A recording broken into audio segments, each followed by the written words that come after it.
Ir fascinējoši vērot, kā ģimenes atver savu māju durvis un sirdis brīvprātīgajiem, kuri nerunā viņu valodā. Kā 3-gadnieks iemācās skaitīt līdz 10 angliski un tikai tad dzimtajā valodā. Šobrīd vādu pirmo Eiropas brīvprātīgā darba projektu Breiļos, kurā 2 meitenes no Vācijas un Nīderlandes gadu darbojas pirmajā Latgales vecāku dibinātajā skoliņā. Angļu valodas skoliņā no diskomforta un dažiem vārdiem mēnešu laikā ir kļuvusi par neatņemamu un baudāmu ikdienas sastāvdaļu. Es arī gatavoju 5 jauniešus viņu pirmajai starptautiskajai jauniešu apmaiņai. Es vēroju viņu prasmes, aizrautību un pašpārliecinātību attīstamies.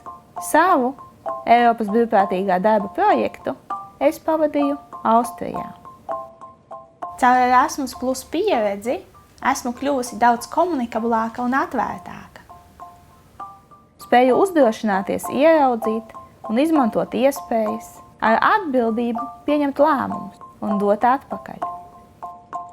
Programma sniedz tev pieredzi, drosmi pieņemt izaicinājumus un ieviest inovācijas. Tas ir viens no dzinuļiem, lai padarītu vidi sev apkārt atvērtāku, iedvesmotos un iedvesmotu citus. Mana iedvesma un motivācija ir aha momenti, kuros es ieraugu pārmaiņas savā dzīvē un varu radīt tās citu cilvēku dzīvēs.